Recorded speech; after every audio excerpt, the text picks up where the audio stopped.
नमस्कार, आप सभी का बहुत बहुत स्वागत है। आप देख रहे हैं विपक्ष ऑलवेज बेदम। मैं हूं परवीन शेख। पिछले एक दशक से सत्ता से बेदखल कांग्रेस चुनाव आयोग के काम से खुश नहीं है। ऐसा लगता है कि संवैधानिक संस्थाओं पर सवाल उठाना उनकी नियति बन गई है। इस बीच चुनाव संचालन नियमों में बदलाव के खिलाफ कांग्रेस नेता जयराम रमेश की याचिका पर सुप्रीम कोर्ट में सुनवाई हुई, जिसके बाद कोर्ट ने केंद्र सरकार और चुनाव आयोग से जवाब देने को कहा है। जवाब तो कांग्रेस नेतृत्व के पास भी नहीं है। दरअसल कांग्रेस का नया ठिकाना कोटला मार्ग पर मौजूद इंदिरा गांधी भवन बन गया है, जिसका उद्घाटन सोनिया गांधी ने 15 जनवरी को किया। लेकिन इस बीच कांग्रेस मुख्यालय का नया नाम सरदार मनमोहन सिंह भवन किए जाने की मांग को लेकर पोस्टर सामने आ गया, जिसके बाद नया सियासी घमासान छिड़ गया। सियासी घमासान तो बिहार में भी मचा है। दही चूड़ा पॉलिटिक्स के तहत चिराग के कार्यक्रम में सीएम नीतीश के अपमान के बीच लालू यादव और नीतीश कुमार एक साथ नजर आए। दरअसल पशुपति कुमार पारस ने अपने आवास पर दही चूड़ा भोज का आयोजन किया, जिसमें लालू यादव और सीएम नीतीश कुमार दोनों को बुलाया गया। वहीं पंजाब में किसानों और खालिस्तानियों की आग भगवंत मान के बाद केजरीवाल तक पहुंच चुकी है। तो कैसे विपक्ष में दिल्ली से पंजाब तक मचा है घमासान, इसी पर चर्चा के लिए स्टूडियो मौजूद हैं कैपिटल टीवी के editor in chief doctor Manish Kumar और एग्जीक्यूटिव एडिटर राजीव कुमार। आप दोनों का बहुत बहुत स्वागत है। धन्यवाद। डॉक्टर साहब, कांग्रेस की एक समस्या खत्म नहीं होती कि दूसरी शुरू हो जाती है और उसके खुद ही अपनी समस्या क्रिएट करने में सबसे आगे। देखिए, कल पिछले 24 घंटे में 5 समस्याओं को जन्म दे दिया इन लोगों ने। कैसे? एक जी, तो इंदिरा भवन नाम, जिसके बारे में आपने जिक्र किया। दूसरा, राहुल गांधी की तरफ से फिर से दिल्ली के अंदर यस नो वाला सिग्नल आ गया। तीसरा प्रॉब्लम, आप सुप्रीम कोर्ट पे जाकर के अपनी भद पिटवाने लग गए। चौथा प्रॉब्लम, राहुल गांधी ने ऐसा बयान दे दिया जिससे पूरी कांग्रेस पार्टी के ऊपर ही सवाल खड़े हो गए। और पांचवा प्रॉब्लम, जो मीडिया ने नहीं दिखाया, उधर बवाल चल रहा है कर्नाटक के अंदर में। मुख्यमंत्री 2.5 साल क्या हुआ था, अभी वहां सिद्धरमैया जो है दूसरे मोड में आ गए हैं। वो ये कह रहे हैं कि भाई जो स्टेट कांग्रेस पार्टी का जो गठन है उसको फिर से किया जाए, मतलब अपने आदमी जो है हम डालेंगे संगठन में भी। तो ये डीके शिव कुमार है, वो मुझे लग रहा है कि दिल्ली आकर के अमित शाह से मुलाकात करने का समय उनका आ गया है। आप ये समझ लीजिए, तो ये बड़ा सियासी घटनाक्रम होने वाला है कांग्रेस में। आप देखिए ना, लगातार आप एक जगह चुनाव में गड़बड़ कर रहे हो, एक जगह जीते हुए वहां गड़बड़ कर रहे हो।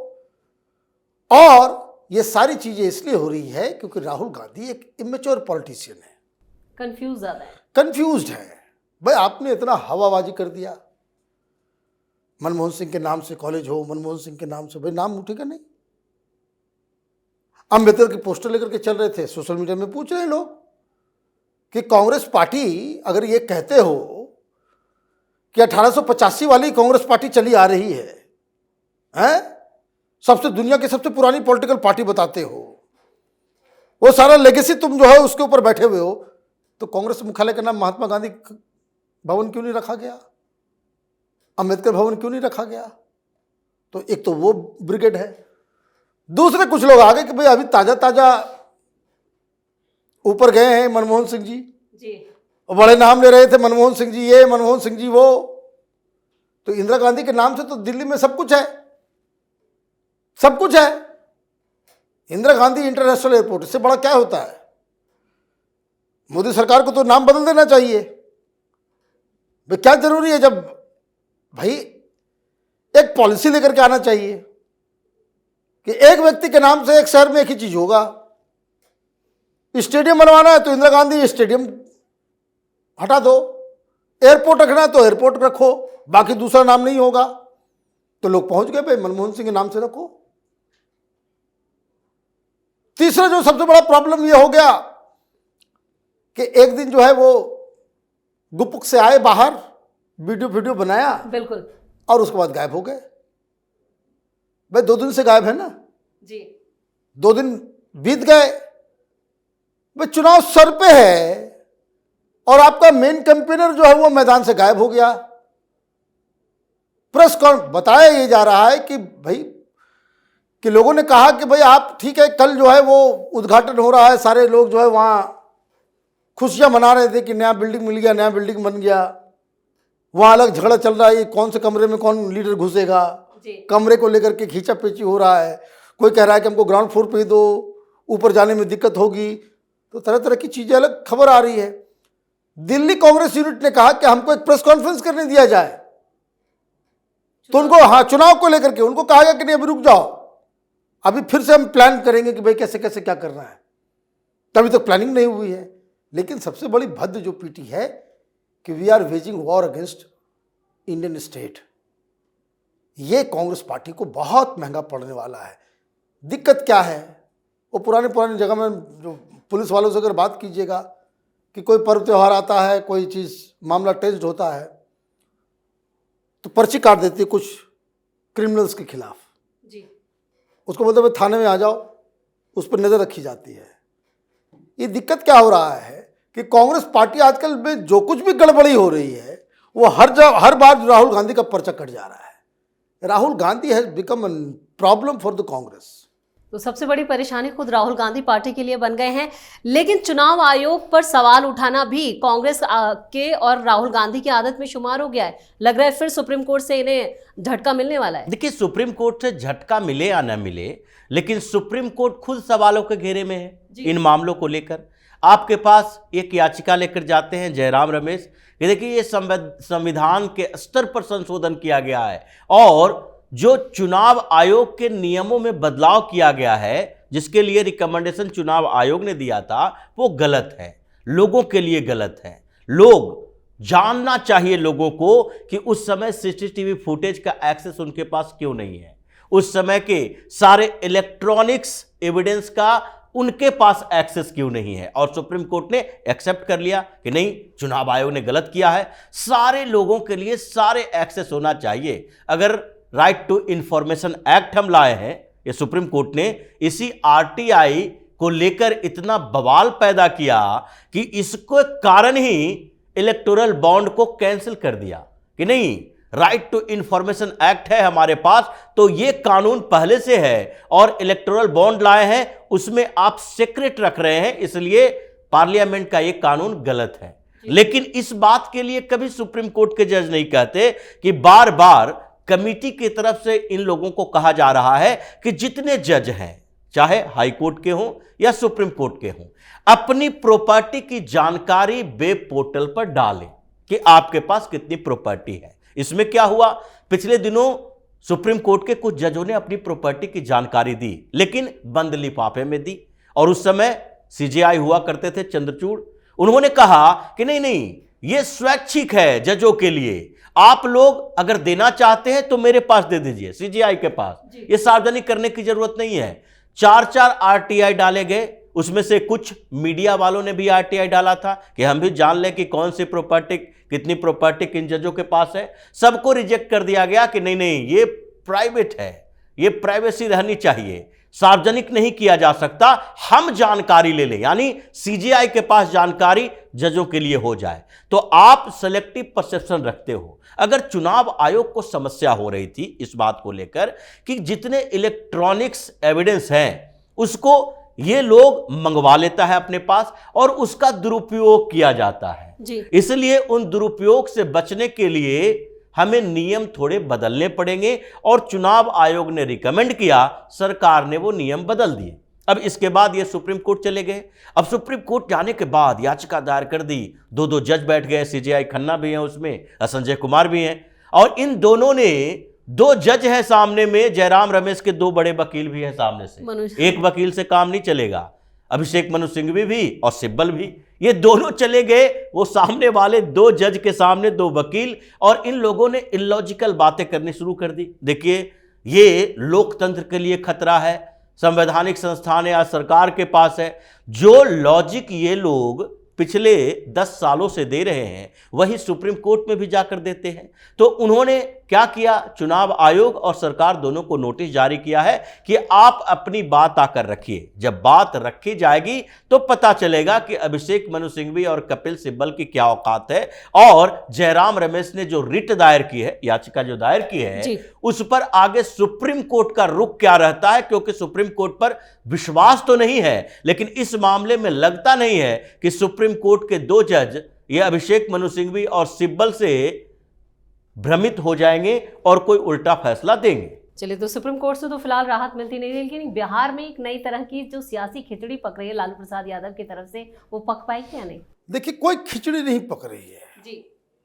वहां मकर संक्रांति के रोज हर बड़ा लीडर लोगों को बुलाता है, दही चूड़ा। और पहले से ही बवाल काटे हुए थे। जो रिटायर्ड जर्नलिस्ट सब हैं दिल्ली में बैठे हुए, बड़ी बड़ी आंखें करके कुछ खेला होगा, कुछ बड़ा होने नोटिस वाला छोड़ है, के जाएंगे, कुछ बड़ा होने ये वाला इन है। लोगों की फैंटेसी है। जी। आजकल जो है दिन में तो अच्छी खबर आती नहीं इन लोगों को, अखबार में, टीवी में, ग्राउंड में कहीं जाते हैं वहां जूते पड़ते हैं इन लोगों को।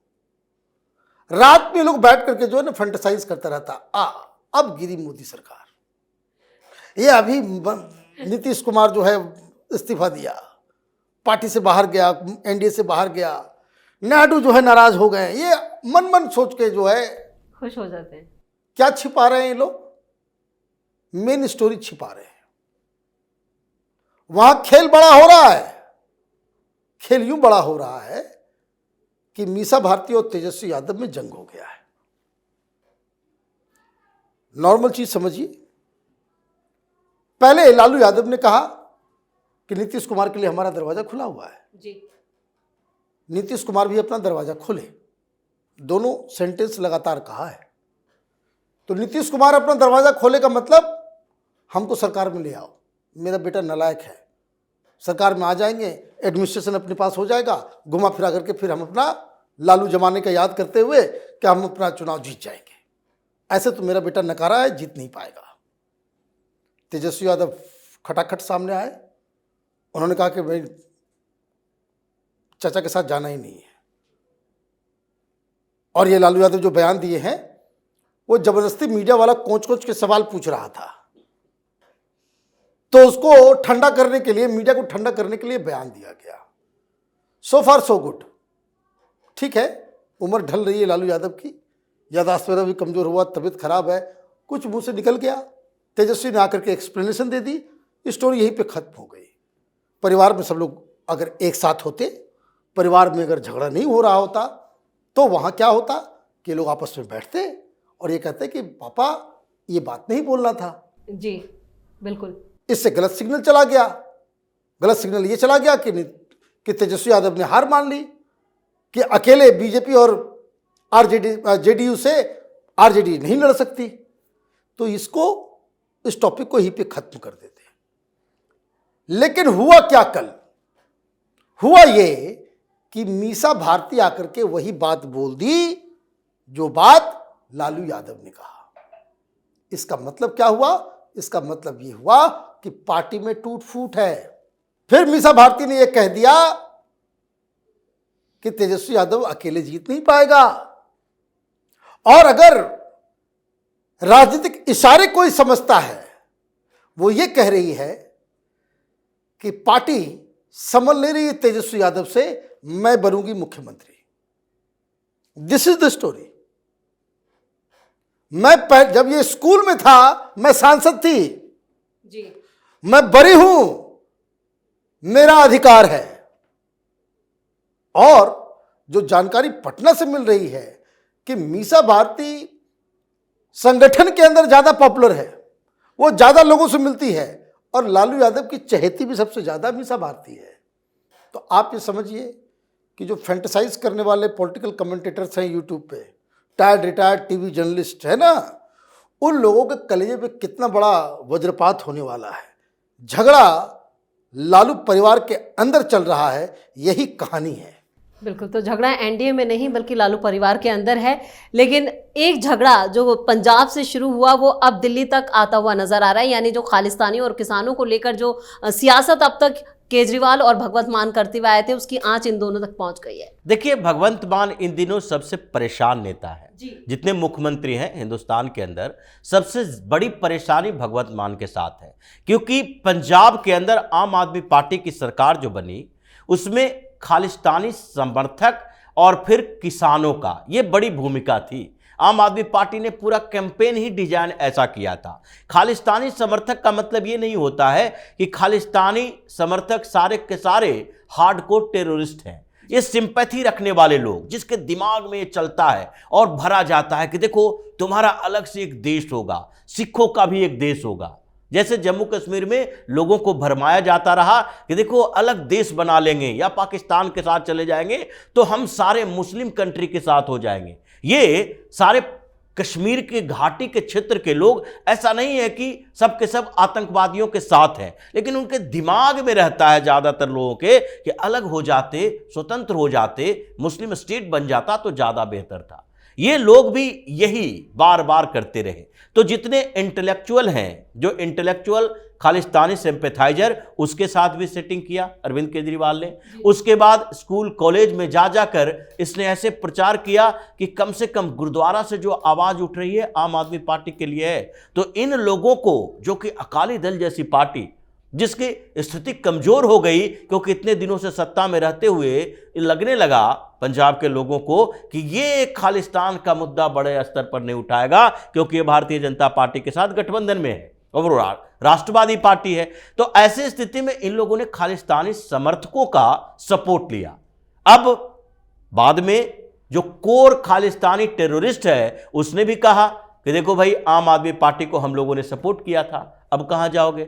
दूसरी तरफ किसानों की बात है, किसान आंदोलन चलाना, किसान चूंकि कांग्रेस से भी नाराज, उस समय कांग्रेस की सरकार थी, अकाली दल, भारतीय जनता पार्टी इनके सपोर्ट में नहीं आ सकते जिस तरीके से ये बार्गेनिंग करते हैं। तो ऐसे में इन दोनों का सपोर्ट अरविंद केजरीवाल को मिला, लेकिन अब भगवंत मान इन दोनों के लिए एक तरह से हथियार बनने के लायक है नहीं, क्योंकि जैसे ही खालिस्तानी समर्थक उभरने लगे, अमित शाह की नजर गई और पंजाब को ऐसे कस दिया कि जो ड्रग्स का कारोबार इन लोगों का चल रहा था, हथियार का कारोबार चल रहा था, जो ड्रग्स से होता हुए टेरर फंडिंग होती थी, उन सब को धीरे धीरे ब्लॉक कर दिया। अब इसके बाद भगवंत मान फंस चुका है। तो किसान और खालिस्तानी ये दोनों ने ऐसे भगवंत मान को परेशान करके रखा है कि वो सोच नहीं पा रहा कि कैसे इसका समस्या का समाधान करे। और वो इतने हार्डकोर लीडर भी नहीं है,